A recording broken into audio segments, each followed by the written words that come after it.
अस्सलाम वालेकुम वरहमतुल्लाह। सफ़र जारी है जी हमारा पार्ट 4।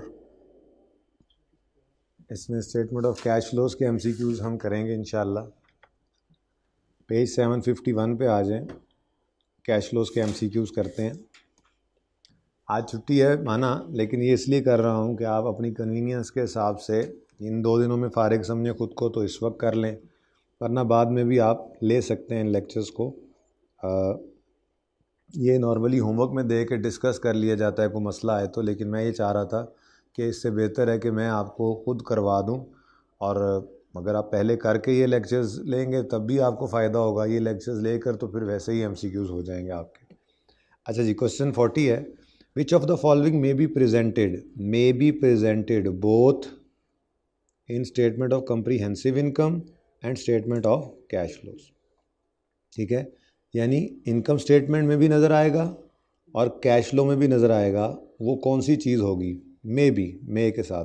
ठीक है, purchase of non current assets, ये तो सिर्फ कैश फ्लो में नज़र आता है, कैश फ्लो में नज़र आता है इन्वेस्टिंग एक्टिविटीज़ में इनफ्लो के तौर पे, इनकम स्टेटमेंट में नहीं आता। इशुएंस ऑफ शेयर्स, ये भी कैश फ्लो में आता है, इनकम स्टेटमेंट में ये भी नहीं आता। अब कोई कहेगा अगर इस पे इशुएंस कॉस्ट हो तो पार्ट 1 के अंदर आपको स्टेटमेंट इन इक्विटी के MCQs में सिखाया है कि इशुएंस कॉस्ट को हम इक्विटी में ही हिट करते हैं, रिटेन अर्निंग या शेयर प्रीमियम में, वो भी कभी प्रॉफिट एंड लॉस में नहीं जाता। शेयर डिस्काउंट हो तो वो भी प्रॉफिट एंड लॉस में नहीं जाता, वो भी वहीं पे रिटेन अर्निंग या शेयर प्रीमियम को हिट होता है। तो इशुएंस ऑफ शेयर्स भी प्रॉफिट एंड लॉस को हिट नहीं करता, कैश फ्लो को करता है। रीपेमेंट ऑफ लोन नहीं, कैश फ्लो को हिट नहीं करता। तो फिर क्या चीज़ है? डेप्रीसिएशन। ठीक है, डेप्रीसिएशन दोनों जगह नज़र आती है बोलो। Number 39, in order to survive in long run, a business must generate positive cash flows from number 1 investing activities। Long run में अगर बिजनेस सरवाइव करना चाहता है ना, तो हमेशा ओनर्स को घर से पैसे ला कर लगाने पड़ेंगे और उन्हें फिक्स एसेट्स खरीदने पड़ेंगे, है ना। ये तो ज़्यादती है ना, फिर तो बस यही इन्वेस्टिंग ही करते रहें, हर वक्त फैक्ट्रियाँ लगाते रहेंगे। नहीं, फाइनेंसिंग, लोन ले लिया करेंगे जी। लॉन्ग टर्म सर्वाइव करना है, कोई मसला नहीं, सर्वाइव इन लॉन्ग रन कोई मसला नहीं जी, लोन ले लेंगे, जब मसला आएगा लोन ले लेंगे। सही है ना। बोथ A एंड B, नहीं भाईजान दोनों ही नहीं थे, तो बच क्या गया? ऑपरेटिंग। अब समझाता भी हूँ, देखो अगर किसी बिजनेस ने लॉन्ग रन में सर्वाइव करना है तो अपने पैरों पे खड़ा हो। क्या मतलब?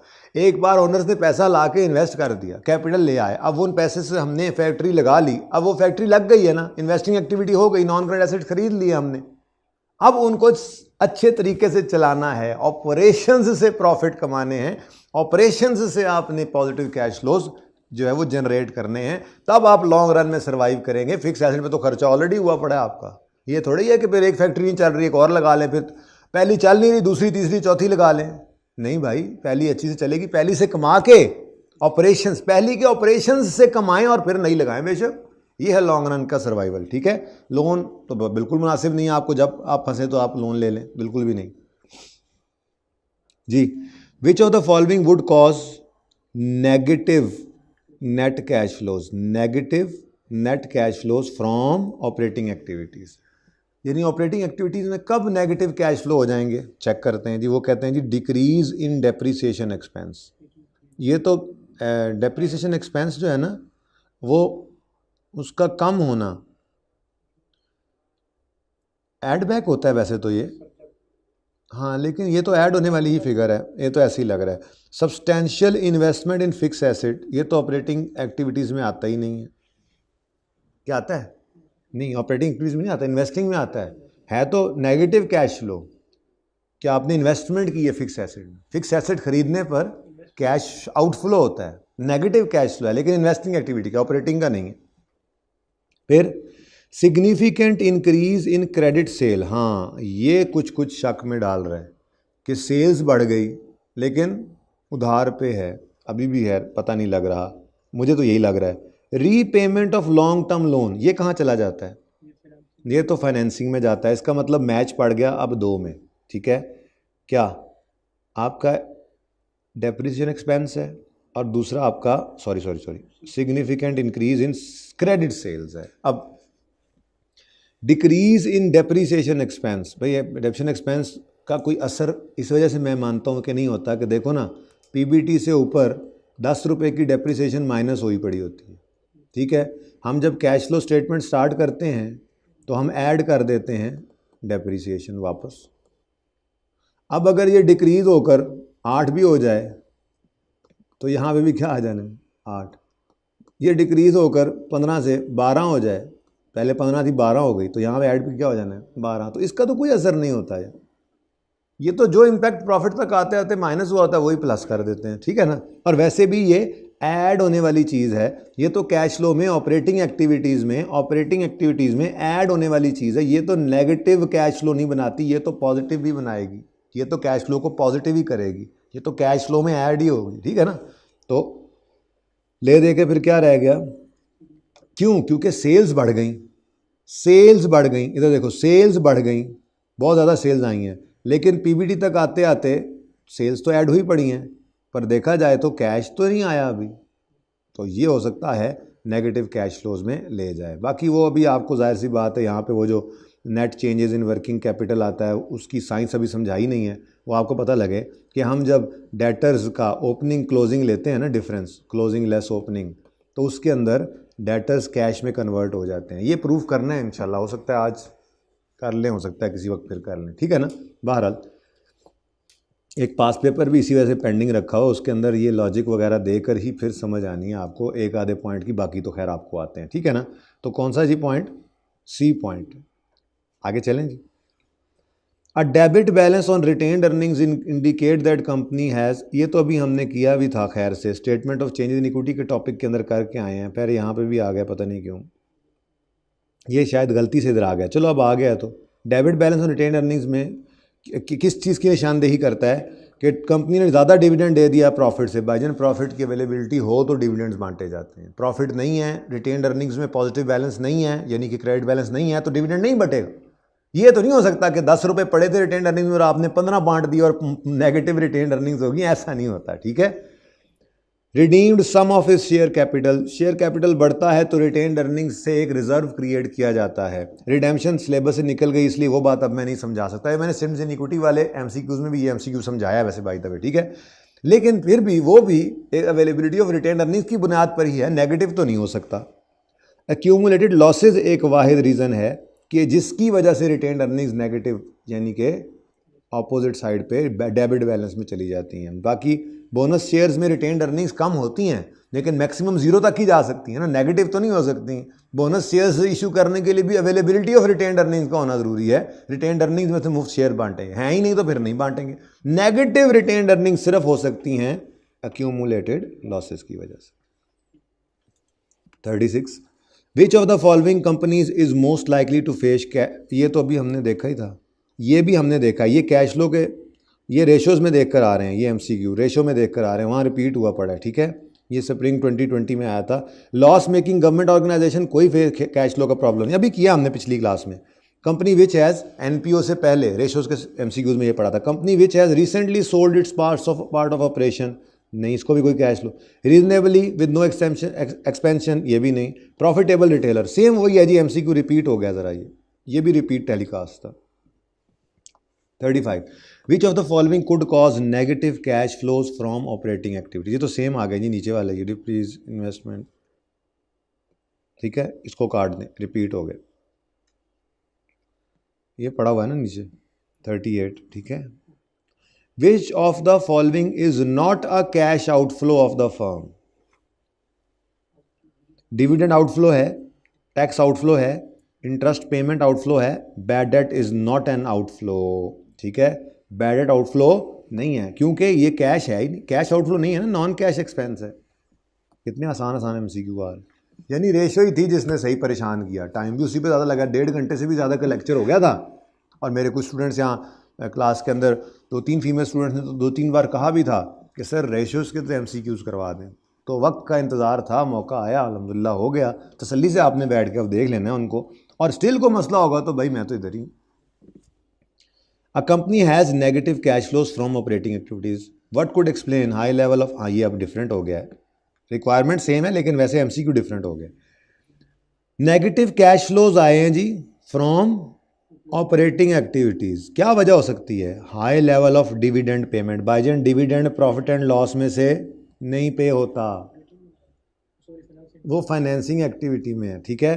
वैसे एमसीक्यू, वैसे तो ऑप्शन है डिविडेंड पेमेंट इधर भी आ सकती है, ठीक है। लेकिन मैंने ना आपको इस दफ़ा स्टार्ट से ही डिविडेंड को कहाँ रखवाया हुआ है? फाइनेंसिंग में। आज से पहले तक मैं ये करता होता था कि उसको मैं ऑपरेटिंग एक्टिविटी में less interest, less tax, less dividend कर देता था, लेकिन एमसीक्यूज करवाने से पहले फिर बच्चों को वो वाला कॉन्सेप्ट समझाता था कि जी अगर आपने एमसीक्यूज करने हैं, आ जाओ, अगर आपने एमसीक्यूज करने हैं तो आप डिविडेंड को अज्यूम कीजिएगा फाइनेंसिंग एक्टिविटी में और इंटरेस्ट को रखिएगा ऑपरेटिंग में। ये मैं एंड पे बताता था, लेकिन इस बार मैंने आप लोगों को स्टार्ट से ही डिविडेंड कहाँ रखवा दिया हुआ है? फाइनेंसिंग एक्टिविटीज़ में, और इंटरेस्ट कहाँ पड़ा है? ऑपरेटिंग के एंड पे। और मैंने ये कहा था कि वैसे तो ऑप्शन है, इंटरेस्ट दोनों जगह आ सकता है, डिविडेंड भी दोनों जगह आ सकता है, लेकिन एक्चुअल जो स्टैंडर्ड की जो अपनी एग्जांपल है IAS 7 की, स्टैंडर्ड की जो अपनी एग्जांपल है उसमें उसने इंटरेस्ट को ऑपरेटिंग के नीचे लेस किया है और डिविडेंड को फाइनेंसिंग एक्टिविटी में। तो ICAP ने भी ऐसे ही किया है, तो हम भी ऐसे ही कर लेते हैं। और मैंने स्टार्ट से ही आपको इस काम के ऊपर डाल दिया था, यानी आपका डिविडेंड फाइनेंसिंग एक्टिविटी में होता है। एमसीक्यूज के लिए तो लाजमी आपने वही अप्रोच याद रखनी है कि इंटरेस्ट एक्सपेंस, इंटरेस्ट पेमेंट जो है वो ऑपरेटिंग में एंड पे आएगा और डिविडेंड पेमेंट फाइनेंसिंग में, ठीक है। तो high level of dividend payment जो है, ये आसान कुछ एमसीक्यूज के हैं, 5-10 मिनट हुए होंगे मैं आया, ठीक है ना। ले लेना, पार्ट कौन सा चल रहा है? 4 चल रहा है ना, पार्ट 4, ठीक है ना, इसका स्टार्ट।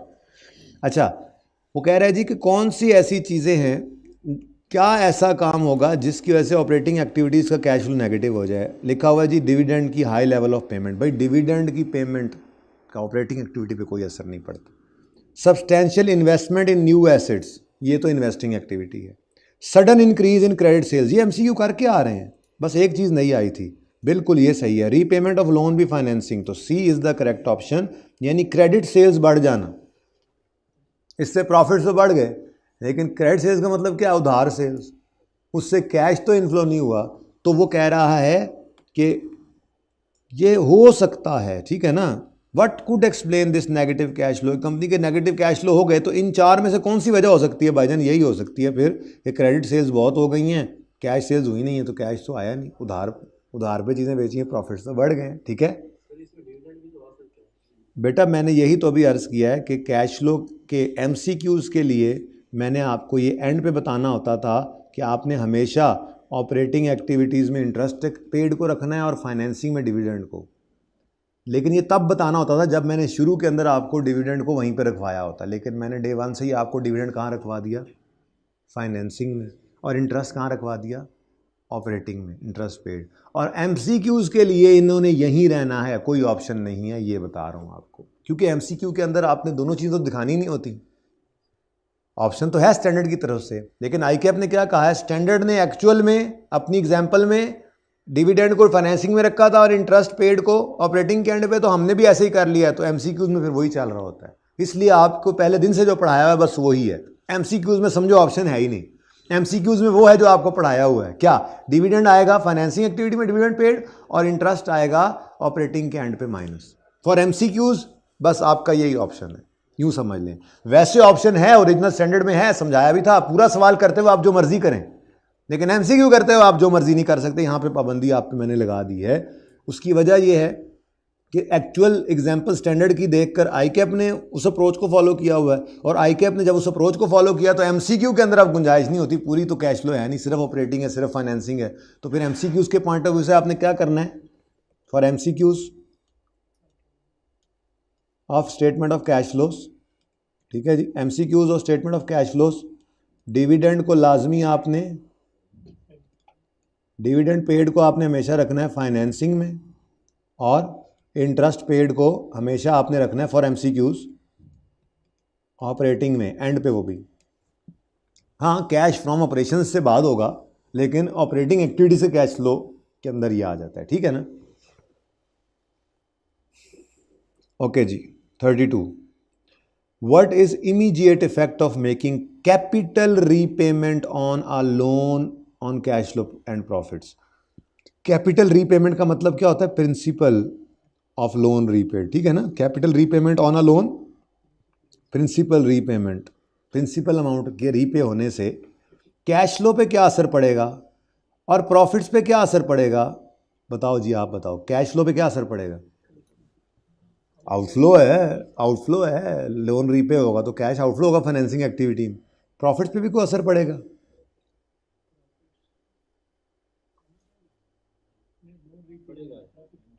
हाँ, loan repay, principal amount repay होने से लोन कम हो गया तो इंटरेस्ट भी कम होगा तो प्रॉफिट तो बढ़ेगा। यानी फाइनेंसिंग एक्टिविटी में कैश आउटफ्लो आना है और प्रॉफिट ने बढ़ जाना है। देखने को ऑप्शन है ऑन प्रॉफिट नन, नहीं जी, ऑन प्रॉफिट इंक्रीज, हाँ इंटरेस्ट कम हुआ तो प्रॉफिट इंक्रीज हुआ, ये तो आ गया। कैश डिक्रीज हुआ, ये भी ठीक है। बाकी तो सारे प्रॉफिट में गलत इंपैक्ट आ रहा है, तो B is the correct option. यानी एमसीक्यूज कुछ भी नहीं होते, टॉपिक तैयार हो तो बस रेशियोज के एमसीक्यू ने थोड़ा सा खपाया हमें, है ना। 1.5 घंटा यहीं पे ही घूम गए, चलो अच्छा है यहीं पे घूम गए।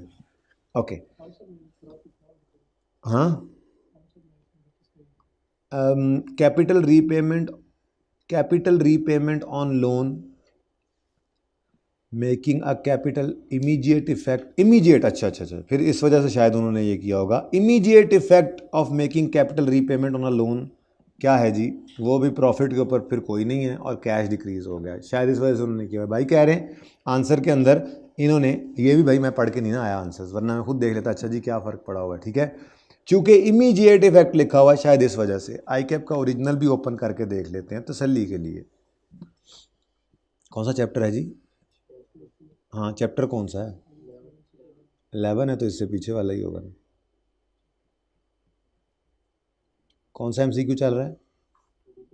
बहुत ज़्यादा एमसीक्यू तो यार, मीज ऑफ द फॉलोइंग कंपनी, ये तो नहीं। कौन सा 30? इधर 3 है, चले चेंज है थोड़ा। What is the immediate effect? तो हमने कहा था बी, लेकिन चूंकि इमीडिएट है तो किताब में ए लगा हुआ है। आई कैप का भी देख लेते हैं, 33 का आंसर। ऑन प्रॉफिट नन, ठीक है जी, बस फिर वही वजह है जी। बात उनकी क्या है? उनकी बात ये है कि इमीडिएट इफेक्ट ऑफ मेकिंग, तो ठीक है जी, मुनासिब है। बहरहाल ध्यान से देखना चाहिए था हमें, हम बस चलते चले गए, ठीक है। Okay, next 30। तो कौन सा ऑप्शन सही है जी? सॉरी, इसको सही कर लें। A is the correct option only due to the reason of this word. और अगर वो कहता कि स्टार्ट पे रीपे हुआ है और एंड ऑफ द ईयर बताओ क्या असर पड़ा, तो कैश फ्लो में आउटफ्लो, कैश नेगेटिव होना है, कैश आउटफ्लो आना है, और इंटरेस्ट की सेविंग की वजह से प्रॉफिट ने बढ़ना भी है। लेकिन इमीडिएट तो, क्योंकि असल में ना ये लफ्ज़ इतना हल्का नहीं है, इमीडिएट का लफ्ज़ इतना हल्का नहीं है कि हम इसको इग्नोर कर दें। मैंने फ़ौरन कैसे ही जब ध्यान से देखा तो इमीडिएट देखा तो मैंने कहा हो अच्छा इंटरेस्ट नहीं आएगा। क्यों? क्योंकि इंटरेस्ट के एक्रू होने का ताल्लुक है वक्त गुजरने के साथ। वक्त गुजरेगा तो इंटरेस्ट एक्रू होगा, वक्त नहीं गुजरा तो इंटरेस्ट एक्रू नहीं हो रहा, ठीक है ना। तो इस वजह से इमीडिएट की वजह से no effect on interest, no effect on interest and therefore profit, ठीक है ना। क्यों? वजह भी लिख लेते हैं। उसकी वजह यह है कि इंटरेस्ट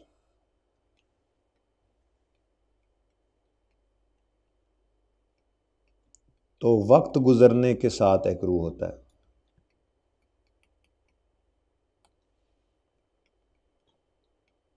एक्रू मतलब एक्सपेंस बनेगा, तो इमीडिएटली तो नहीं एक्सपेंस सेव हो जाना था, इस वजह से, ठीक है। तो इमीडिएट के लफ्ज़ को हल्का नहीं लेना, मैं माजरत चाहता हूँ, सही कर लें।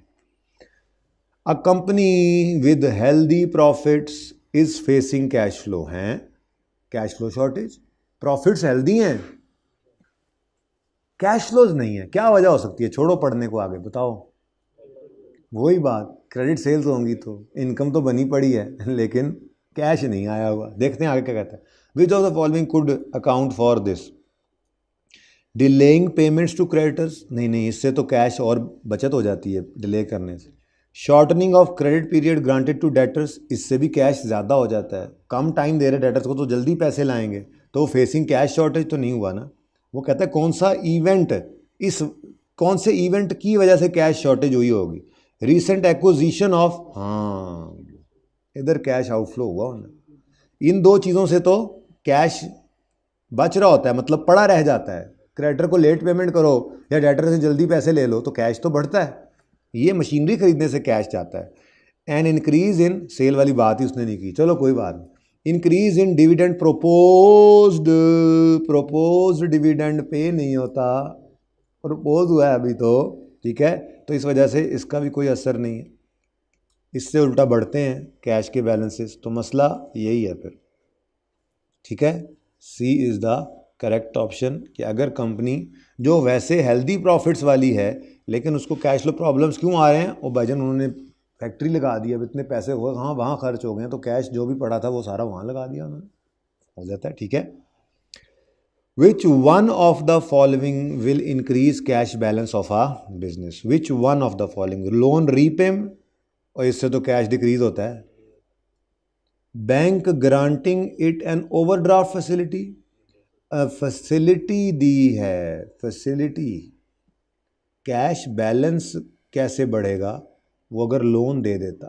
ओवरड्राफ्ट फैसिलिटी में लोन नहीं आता, वो बैंक कहता है जी आपको फैसिलिटी है, आप हमारे अकाउंट से पेमेंट करेंगे, आपके बिहाफ पे हम पेमेंट कर देंगे, कैश तो इसमें भी नहीं आता। डेटर्स पेइंग अमाउंट ओड, हाँ इससे कैश बढ़ेगा। Sale of stock on credit, इससे कहाँ कैश बढ़ेगा? D is the correct option, ये जो भी है सी, ठीक है।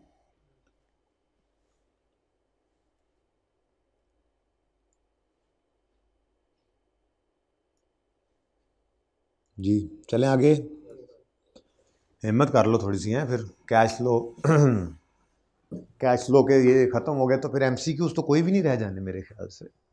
एमसीक्यू तो सारे कर लिए, 16 के, 36 के, 20 के, 40 के, 23 के, ये तो पहले किए हुए थे, बीच में हमने ईपीएस के भी कर लिए थे, स्टेटमेंट और IS 8 के भी किए हुए थे। छोड़े हुए थे तो स्टेटमेंट जन इक्विटी के छोड़े हुए थे, आज वो भी कर लिए। उसके बाद कैश फ्लो था, उसके बाद रेशोज था, NPO था, हो गए वो भी। कोई नहीं, मैं कह रहे हैं कि बस अब नहीं करवाने, कोई रह गए होंगे तो बता देना। हाँ फ्रेमवर्क तो चैप्टर ही अभी रहता है ना, तो उसका तो सब कुछ ही रहता है, उसके भी बड़े इंपॉर्टेंट MCQs हैं। मैंने आपको कहा है 5 से 10 नंबर का फ्रेमवर्क में से टेस्ट करता है, तो नॉर्मली MCQs में करता है, लेकिन पिछले बार भी 5 नंबर का सवाल दे दिया था, उससे पीछे भी 1-2 अटैम्प्ट पहले 6-7 नंबर का उसने सवाल अलग कर दिया था।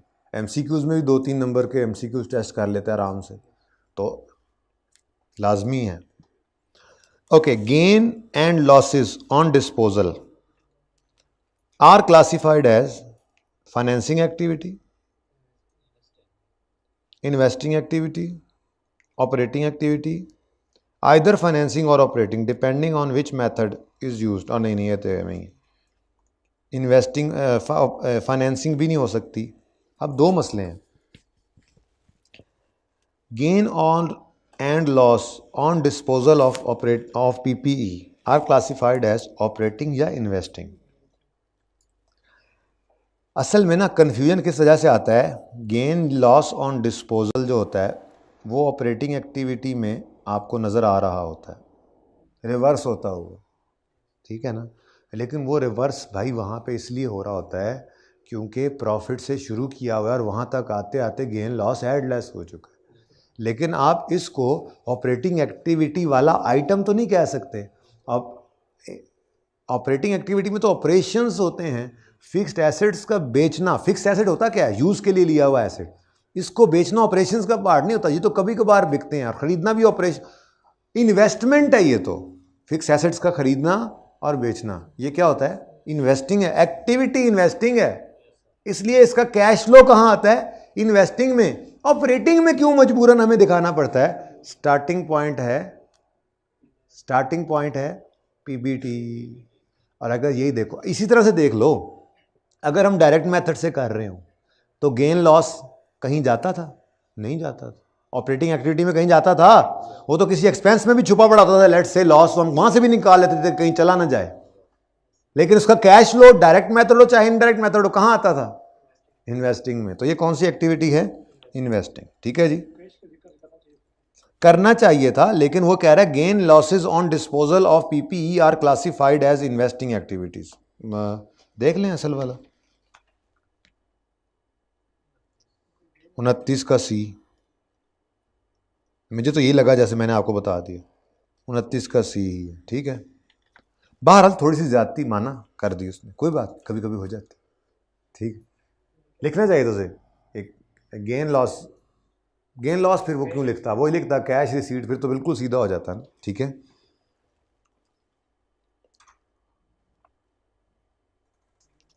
जमान अच्छा बॉलर है, oh sorry, Zaman limited extracted general ledger from which it shows salaries and wages expense of 50 during the year.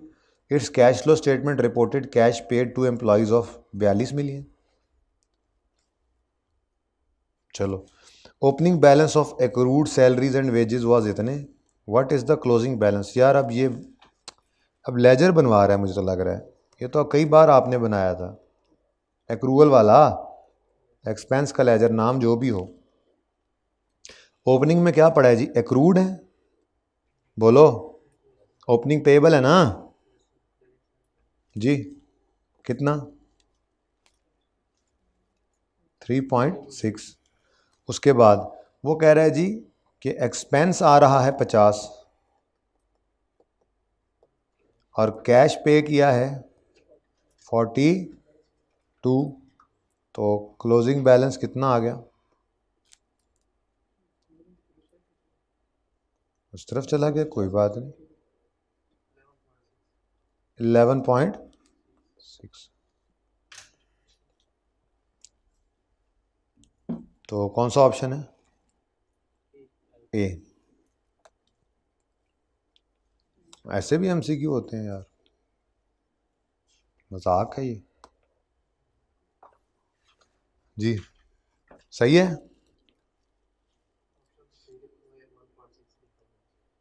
किधर, इधर 11.6 ही लिखा हुआ, सोल्यूशन में क्या हुआ है, ऑप्शन बी है। ऑप्शन कौन सा लिखा हुआ है यहाँ पे, कौन सा ऑप्शन हमने सेलेक्ट किया है,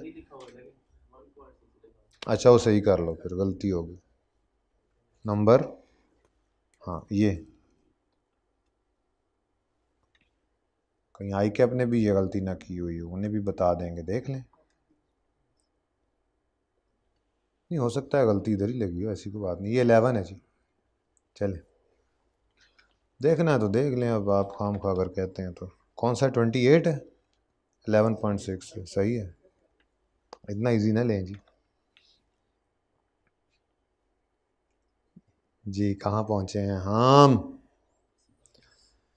देखो ना, अब घर से पढ़ के नहीं आया, होमवर्क वाले भी पढ़ रहा हूँ साथ, असल में मेरा था ये कोई नहीं करवाऊँगा, लेकिन मैंने कहा चलो ये भी करवा देता हूँ, और क्या करना है आप जी। Cost of sales of Shah textile during the year was 100, opening inventory is 20, closing is this, opening trade payables were इतने, क्लोजिंग ट्रेड पेबल्स वर इतने, what amount of cash was paid to suppliers, ये इंशाल्लाह आप homework में करेंगे। उसकी वजह क्या है, आपने 2 लेजर्स बनाने हैं, इन्वेंट्री का और क्रेडिटर्स का, ठीक है, और उससे आपने कैश पेड टू सप्लायर्स की अमाउंट निकालनी है, जो डायरेक्ट मेथड के अंदर आपको सिखाया हुआ है, इंशाल्लाह आप कर लेंगे। नेक्स्ट, ये जो करते जा रहे हैं इनका तो नज़र आ रहा है ना, अभी तक कोई भी होमवर्क में नहीं दिया इसके अंदर से, ठीक है। अच्छा, amplifier limited has sales of इतने, trade and other receivables increase from इतने, ये भी होमवर्क वाले लग रहा है, एंड इंक्रीज ऑफ इतने, what amount of cash received from customer, तो डेटर का लेजर बनाते होते थे, याद है, इंशाल्लाह ढूंढ लेंगे आप, कोई मसला आएगा तो मैं हाजिर।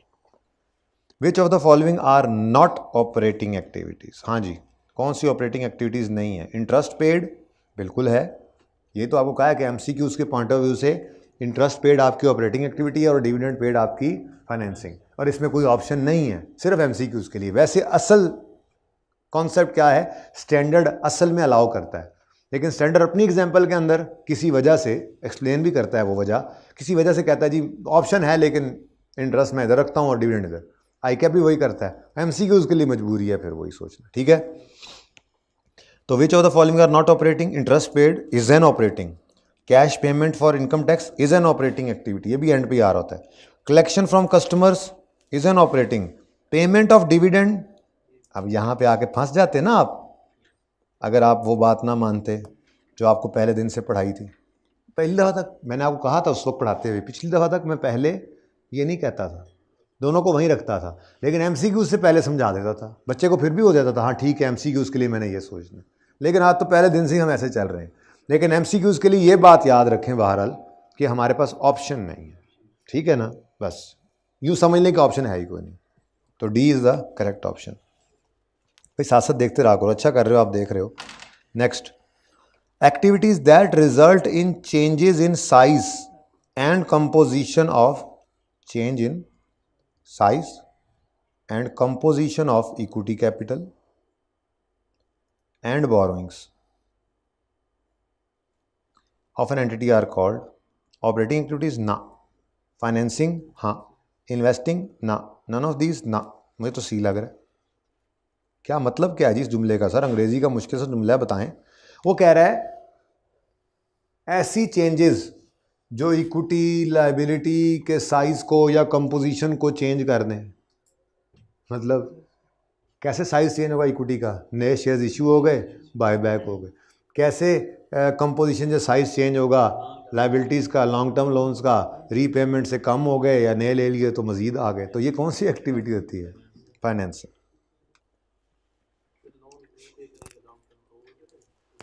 लोन रीपेमेंट भी कहाँ आती है भाई? फाइनेंसिंग में ही आती है।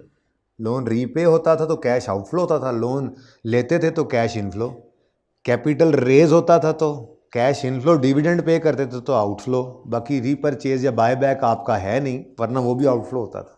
कैश शेयर्स अपने कंपनी अपने शेयर्स वापस खरीद लेती है, वो अब सिलेबस से निकल गया। 1-2 टाइम पहले तक था, लास्ट टाइम आके अपने मना किया और अब किताब से भी गायब कर दिया। ठीक है। Which of the following involves movement of cash? Right issue yes, depreciation nopes. Which of the following involves, वो कह रहा है, बाद में देखेंगे यार टिक करना है क्रॉस, ठीक है। ये नहीं, क्रिएशन ऑफ प्रोविजन नहीं, बोनस इशू नहीं, तो फिर मूवमेंट ऑफ कैश किस वजह से आई? Right issues. बाकी सब में क्या होता है? Depreciation debit asset credit no cash, provision profit and loss, bad debt expense debit, profit and loss में bad debt expense debit provision credit, कोई कैश नहीं। बोनस इशू रिटेन्ड अर्निंग्स या share premium debit share capital credit, कोई cash का आना जाना नहीं था। राइट इशू में होता है। यार इतने आसान MCQs, आप वैसे ही परेशान हो रहे थे। अब मुझे ये ना कहना अब आपके सर आप तो आप ना स्टैंडर्ड्स भी हाईलाइट करा ही दें, आज कुछ नहीं होता। इतने आसान MCQs के बाद तो हमारा दिल कर रहा है स्टैंडर्ड्स भी हाईलाइट करके ही जाएं। Daily sales and purchases and employ costs comprises operating activities, बिल्कुल सेल परचेज और अप्रूवल प्रीपेमेंट सारे होते थे। इन्वेस्टिंग ना, component of cash and cash नहीं, वहाँ पे तो सिर्फ क्लोजिंग कैश आता है, इन्वेस्टमेंट्स आती हैं। फाइनेंसिंग भी नहीं, ऑपरेटिंग है। ठीक है। Next, cash flow statement provides information that enables user that enables user to evaluate change in solvency नहीं, liquidity हाँ, net assets नहीं। देखो जी वो क्या कह रहा है, वो कहता है कैश फ्लो स्टेटमेंट क्या इंफॉर्मेशन देती है यूज़र को, क्या एवेल्यूएट कर सकता है यूज़र इसको देख के। टू पे ₹1 करंट लाइबिलिटी कंपनी हैज़ इतने करंट एसेट्स, क्या ये यहाँ से पता लगता है? मेरा नहीं ख्याल। हाँ, नेट एसेट्स का पता लगता है नहीं, वो तो होते हैं current assets minus current liabilities. यहाँ तो कैश फ्लो की बात हो रही है। अच्छा, फाइनेंशियल स्ट्रक्चर बताते हैं, कितना डेट कितनी इक्विटी ना, तो फिर यही रह जाता है, लिक्विडिटी बता रही होती है। कैश फ्लो लिक्विडिटी क्या मतलब कि लिक्विड का मतलब क्या होता है? कैश। जितना लिक्विड एसेट कैश है, फिर उससे कम लिक्विड एसेट, बैंक भी वैसे कैश में आ जाता है, उससे कम लिक्विड एसेट हम कहते हैं जी ये डेटर है, फिर उससे भी कम लिक्विड एसेट इन्वेंट्री है। समझ आई? तो लिक्विडिटी बताती है कैश फ्लो, यानी कि कैश बेसिकली बता रही है ना, कैश आया कैश गया, कंपनी कितनी लिक्विड है, ठीक है, कितने कैश आने जाने हुए हैं, ठीक है ना। कंपनी की क्रेडिट सेल्स हैं तो लिक्विडिटी तो नहीं बताई थी उसने, सेल्स ने, लेकिन कैश रिसीव फ्रॉम कस्टमर ने बताया कि लिक्विडिटी पोजीशन में क्या है, कैश इतना आया है इतना गया है, तो लिक्विडिटी पोजीशन बताती है ये। ठीक है। जी स्टैंडर्ड से देख लेंगे, कोई निशान लगा लेंगे जब, तो उनमें से कोई हो जाए तो हो जाए, वरना कोई ज़रूरत नहीं है। जिनमें एमसीक्यूज़ में स्टैंडर्ड खोलना पड़ता है, मैंने खोल के ही करवाए थे। IS 36 में, IS 16 में, सारे वहीं से डिस्क्लोजर उठा उठा के दे रहा था। IS 20 में, IS 40 में तो खैर नहीं यूज़ हुआ था इतना, लेकिन EPS के अंदर जहाँ एंटी डायल्यूशन की डेफिनेशन आई थी, मैंने ओरिजिनल स्टैंडर्ड खोला था। तो स्टैंडर्ड्स खोल के भी हेल्प मिल सकती है, लेकिन वो तो तब खोलेंगे ना जब आपको एंटी डायल्यूशन आ जाए और MCQ में आपको यार क्या था याद नहीं आ रहा, चलो यार MCQ वो स्टैंडर्ड में हाईलाइट किया था एंटी डायल्यूशन, फिर खोल के देखोगे। वरना ये तो नहीं कि हर MCQ को जान के स्टैंडर्ड में से ढूंढ के ही लिखना है। नज़र आ रहा है, अभी तक मैंने कोई एक भी दफ़ा मैंने स्टैंडर्ड नहीं खोला, मुझे नहीं लगा, ज़रूरत नहीं पड़ी, तो पर्चे में भी नहीं खोलेंगे। कहाँ खोलेंगे जाके पर्चे में? रिट्रोस्पेक्टिव रीस्टेटमेंट लिखा हुआ है, यार पता नहीं अब ये कौन सी वाली थी, हाँ स्टैंडर्ड में हाईलाइट किया था, चलो जाके देख लेते। जब फंस जाओ तो ठीक है ना। डाइल्यूशन क्या होती है जी? ओहो भूल गया, स्टैंडर्ड में लिखा होता, चलो चल के देख। फलां जी टैक्स रेट यूज़ करना है, इंटरेस्ट रेट यूज़ करना है डिस्काउंटिंग में, फलां वाला, यार कौन सा वाला था जो भूल गया, हाँ स्टैंडर्ड में हाईलाइट किया था। ऐसी चीज़ जो भूल जाए, और फिर वो भी आपने हाईलाइट की हुई हो तब भी, वरना पर्चे में बैठ के पूरा स्टैंडर्ड तो नहीं पढ़ा जा सकता, ठीक है। अच्छा क्या यार बातों में लगा लिया आपने। Following amounts have been calculated for inclusion in the statement of cash flows.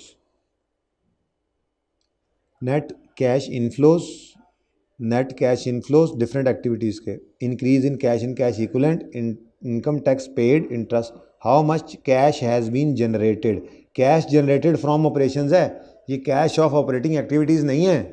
पता है ना, इंटरेस्ट पेड टैक्स पेड से ऊपर वाली फिगर मांग रहा है, मुझे नहीं पता, ट्राई करोगे, नहीं होगा तो मैं करवाऊँगा। ये ऊपर वाले ज़्यादातर ट्राई वाले ही हैं, क्योंकि ये कैलकुलेशन वाले हैं। कैलकुलेशन वालों में आपने बड़े बड़े सवाल किए हुए हैं, बस इसमें यह देखना है कि फॉर्मेट जहन में रखते हुए सिर्फ पता हो कौन सी चीज़ कहाँ पे आती होती थी। फिर भी कोई मसला होगा तो मैं इंशाल्लाह हाजिर हूँ, मैं इसीलिए कह रहा हूँ कि आप ट्राई करें। ये वाला ज़रा जल्दी ख़त्म कर लेंगे, इसका होमवर्क ज़्यादा होगा, कोई नहीं, अभी बैठ के कर लेना इस रिकॉर्डिंग को सुनने के बाद, और जिनमें मसला है वो निशान लगा के रख लेना, वो मुझे बता देना, आप मुझे बेशक मैसेज कर देना, ठीक है, ताकि मैं आते साथ, मतलब इतवार को आते साथ सबसे पहले जो लेट आने वाले बच्चे हैं उनको मिस करवाएंगे ना, सो जल्दी आगे मैं वो 2-3 MCQs में मसला हो करवा दूँगा, कोई मसला नहीं। Furqan Limited has provided following information about non-current assets. Opening cost है, closing cost है, during the year asset costing इतने, having book value of इतने was sold, what amount of, यार ये अब आप लोगों का कितनी, ये हर सवाल में आप कई कई बनाते थे। A company has provided following information. 4% loan notes हैं, interest payable opening, interest payable closing, इस 4% लोन नोट और इस अमाउंट को यूज़ करके इंटरेस्ट एक्सपेंस निकल आएगा, इंटरेस्ट पेड की फिगर बैलेंसिंग आ जाएगी। अब ये मैं आपको करवाऊँ, शर्म आनी चाहिए आपको ये बात कहते हुए। हाँ लेकिन जिसमें मसला आएगा उसमें शर्म नहीं करनी, हो सकता है किसी कैलकुलेशन के अंदर कोई मसला हो, देख लेंगे फिर। Asmat limited made a profit for the year इतने, after accounting for depreciation of इतने, during the year following transaction took place, purchase of machinery, increase in account receivable, increase in inventory, increase in account payable, what is net increase in cash and bank, देखना पड़ेगा।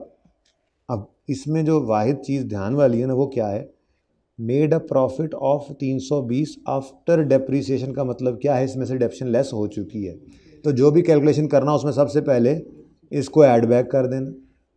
फिर purchase of machinery, उसने कहा net increase in cash, होना increase ही है, cash and bank बताओ, तो हमने जब 320 या ये 2 से शुरू 5 से शुरू करना है, ऐड कर देंगे 32,500, लेस करेंगे 125। अब increase in account receivable debit, तो कैश क्रेडिट याद है, तो ये माइनस होगा, ये भी माइनस होगा, कर ही लेते हैं वैसे आपस की बात। 320 500 में ऐड किया 32,500, लेस किया आपने, परचेज ऑफ मशीनरी है ना 1,25,000, उसके बाद इंक्रीज इन डेटर्स है, वो वर्किंग कैपिटल चेंजेस में एसेट बढ़ रहा है, ट्रेड रिसीवेबल, एसेट बढ़े तो एसेट डेबिट, तो कैश क्रेडिट। फिर इंक्रीज इन इन्वेंट्री, ये भी नेगेटिव, 28,000 ही है ना, हाँ जी 28,000 है। उसके बाद increase in account payable credit, तो कैश डेबिट, ये पॉजिटिव आ गया, ठीक है, बताओ आंसर हैं। ये हो गया ना। अच्छा, अब यहाँ पे ऑप्शंस नहीं गिवन, मेरे ख्याल में असल सवाल में ऑप्शंस होंगे। कौन सा एमसीक्यू चल रहा है?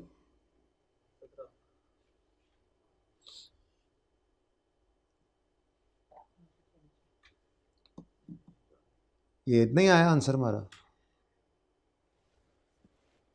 ऐड किया है ना आपने इसमें, ये ऐड हुआ, उसके बाद क्या लेस किया? हमने ऐड बैक ही करनी थी, हमने ऐड ही की थी 102.6। यहाँ पे ये क्यों आ रहा है देखने लगा हूँ। इंक्रीज ये भी माइनस किया, इन्वेंट्री भी माइनस किया, 12,600 आ रहा है, ये भी ऐड किया, और cash flow from investing activities में ये 125 भी माइनस किया। मसला कहाँ पे आ रहा है? आपने गलती बताई, बोलो। 100, ठीक है, लेकिन यहाँ पर असल में आई कैप ने क्या दिए होंगे? ऑप्शंस। तो ऑप्शन बी उनका बना हुआ है, देख लेते हैं असल सवाल में ऑप्शंस होंगे।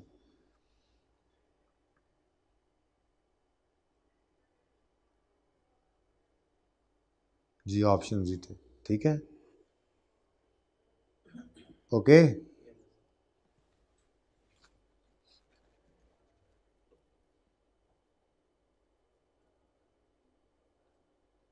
तो इसमें से ऑप्शन बी करेक्ट आपने कैलकुलेट कर लिया, ठीक है जी। वैसे अब यहाँ पे मैं ऑप्शन लिख के नहीं लाया, असल में ये घर से पढ़ के नहीं ना आया, वरना लिख के लाता ये ऑप्शन आपके लिए। तो 167,600 आपने लिख लेना है, ओके जी। 16,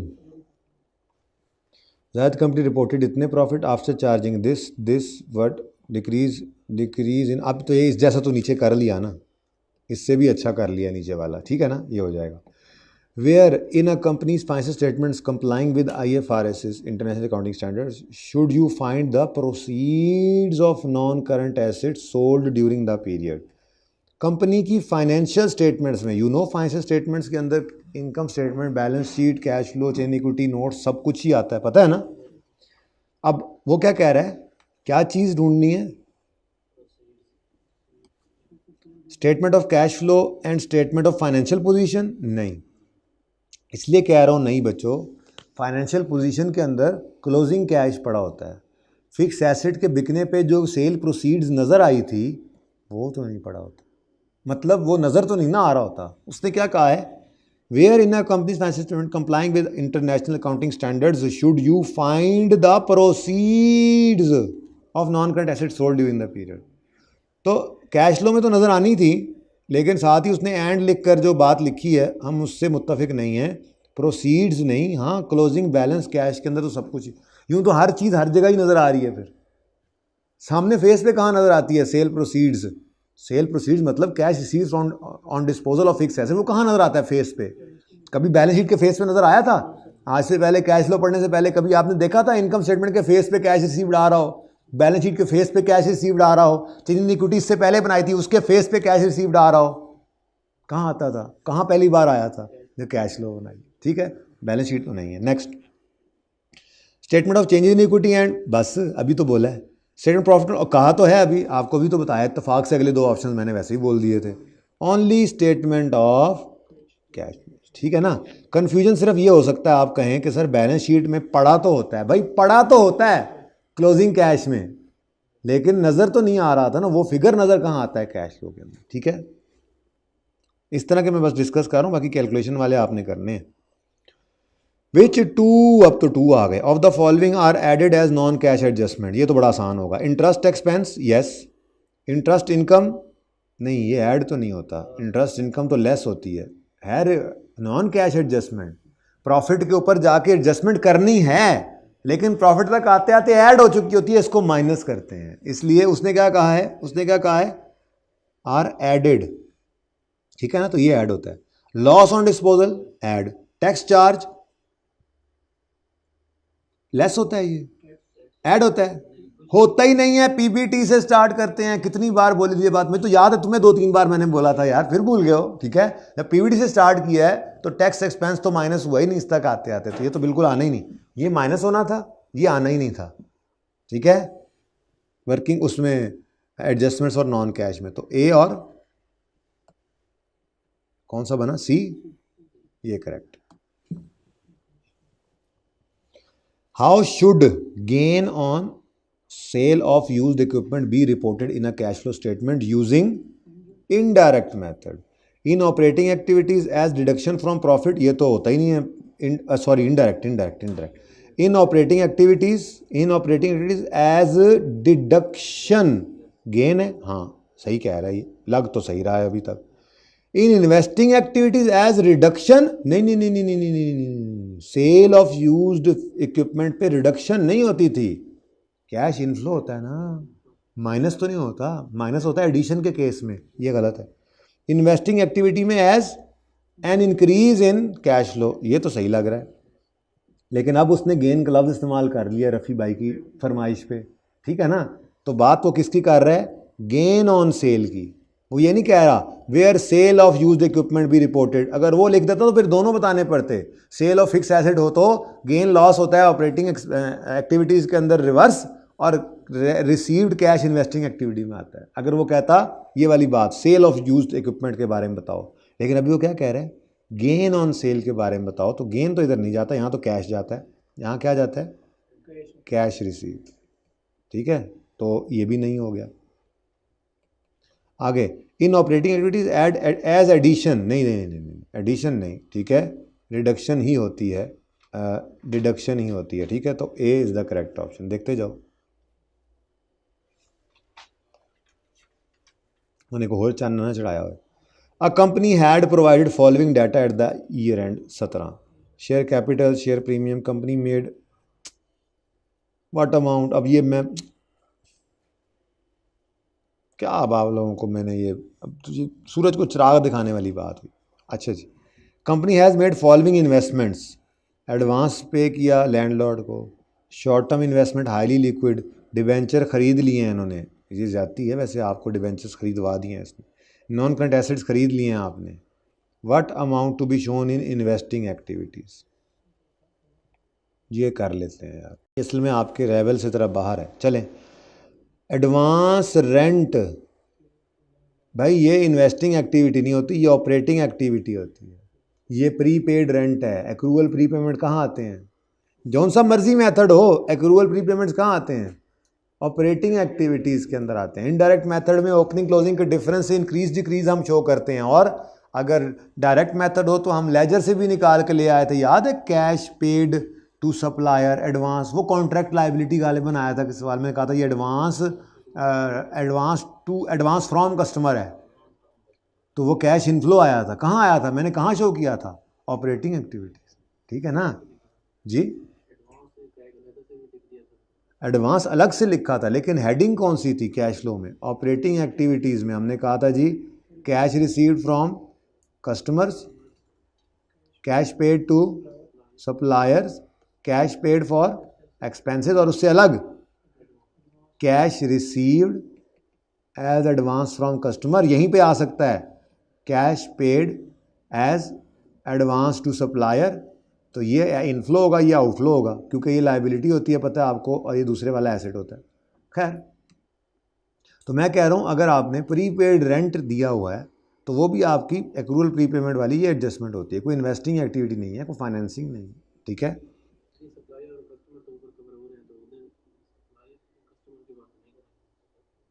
बेटा लेकिन एक्रूअल प्रीपेमेंट्स में क्या होता है, मैंने कहा था इस ऑपरेटिंग एक्टिविटीज़ के अंदर क्या आता है, सेल्स से लेकर पीबीटी से ऊपर की कहानी है, ऐसे ही है ना। तो इसमें आपको पता है सेल्स भी आती हैं, कॉस्ट ऑफ सेल्स भी आती हैं, सेलिंग एडमिन, अब ये कौन सा खर्चा है, रेंट एडमिन खर्चा नहीं, फैक्ट्री का जी हमने तो फैक्ट्री दी हुई है किराए पे, तो कॉस्ट ऑफ सेल है, नहीं ये हमारा शोरूम है तो फिर सेलिंग है, इन एनी केस इन्हीं में ही है। तो रेंट आपने एडवांस दिया है, सैलरी आपकी पेएबल है, याद करो ना एक्सपेंस का लेजरा जो बनता है अलग से आना ही नहीं है, बल्कि इसको अलग से लाने की बजाय, बल्कि हाँ सच्ची याद आया, इसके लिए तो हम ये वाला लेजर ही बना लेते थे और आसान हो जाए तो बात ही, ठीक है। प्री पेमेंट्स तो वैसे ही कहाँ आती थी, कैश पेड फॉर एक्सपेंसेस निकलता था ना, ये वहीं पे ही है, तो ये तो नहीं आना।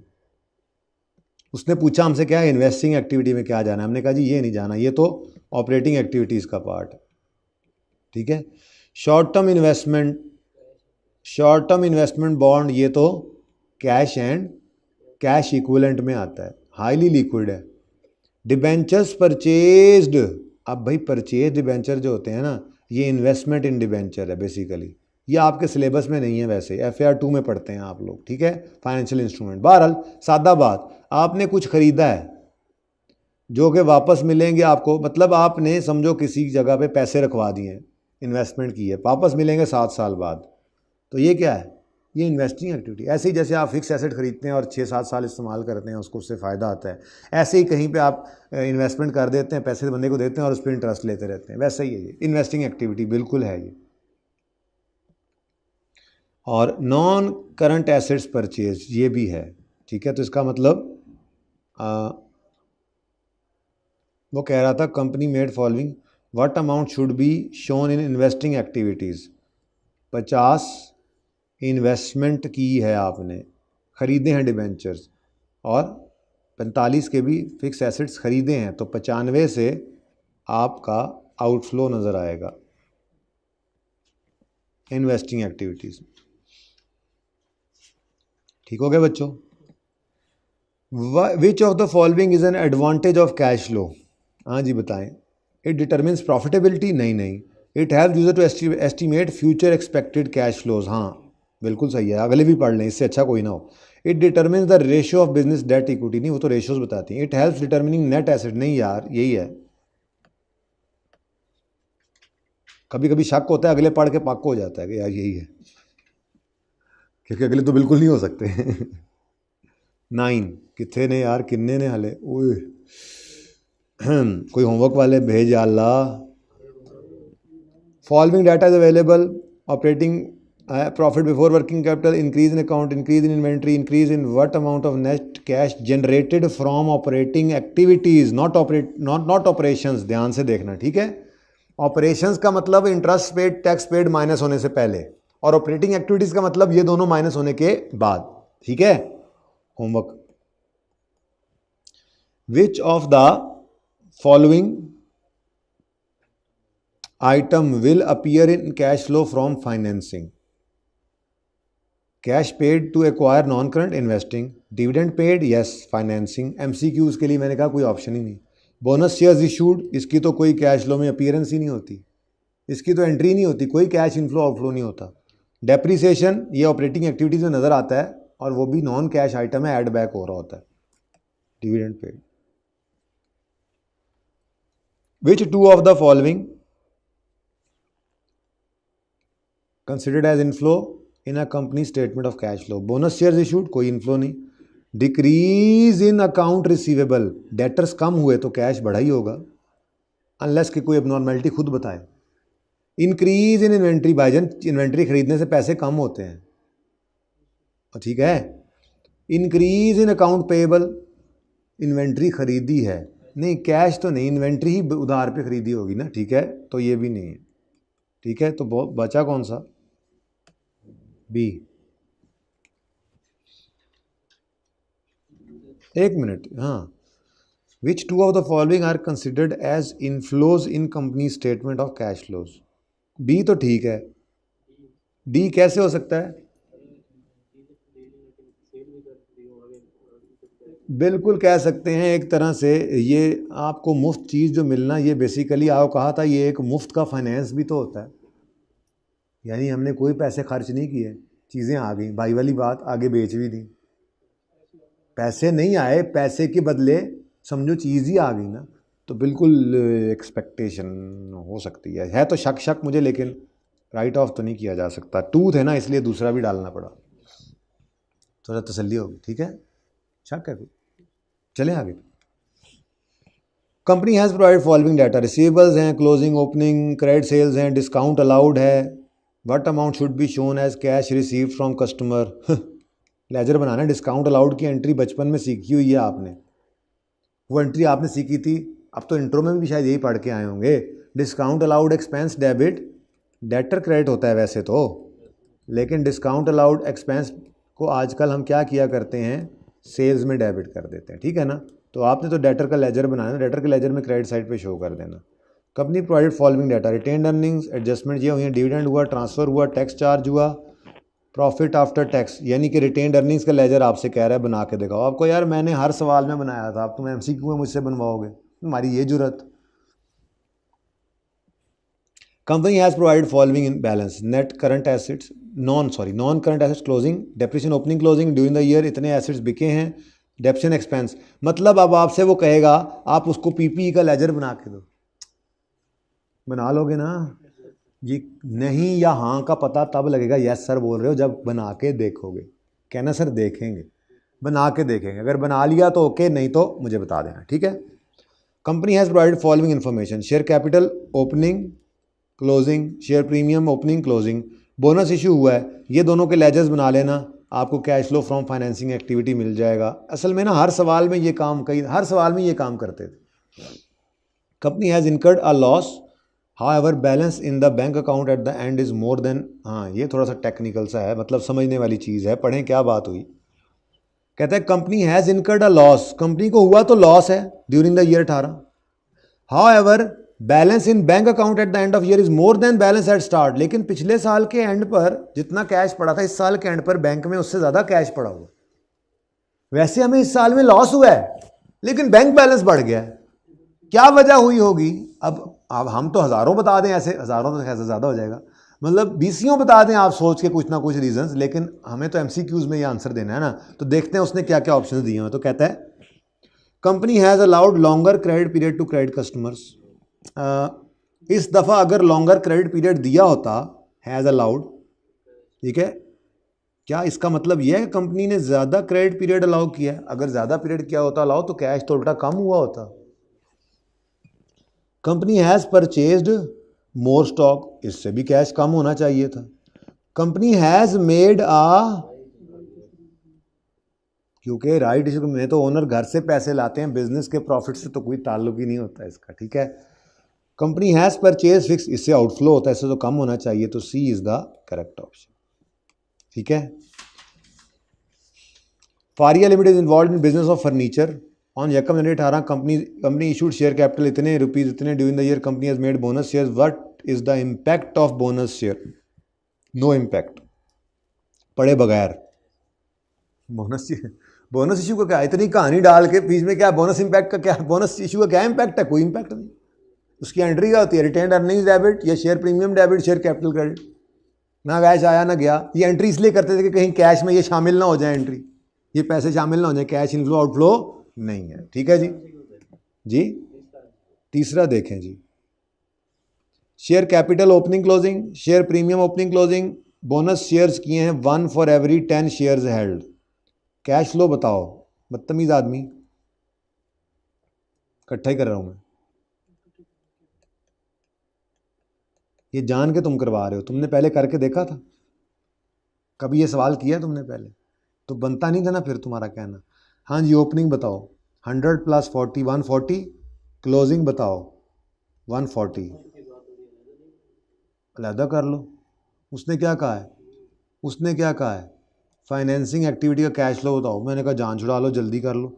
1 फॉर 10 शेयर्स, बस ये ध्यान रखना है कि फिर 100 अलग से पता होना चाहिए आपको कि डिविडेंड निकालते हुए या बोनस निकालते हुए आपने 100 को यूज़ करना होता है, शेयर प्रीमियम को नहीं। तो थोड़ी फनकारी लगा लिया करो ना, डिविडेंड निकालते हुए हमने शेयर कैपिटल को यूज़ करना है। वो कहता है 1 फॉर एवरी 10 शेयर्स, क्या मतलब कि 1/10 इंटू 100 इज इक्वल टू 10%। अब बोनस इशू है, इसकी एंट्री होती है जो भी चीज़ डेबिट, मेरे मतलब की चीज़ तो क्या है? क्रेडिट। कर लो रिटेन्ड अर्निंग्स, कर लो, ये लो बोनस, रिटेन्ड अर्निंग करो, शेयर प्रीमियम करो, मुझे इससे क्या।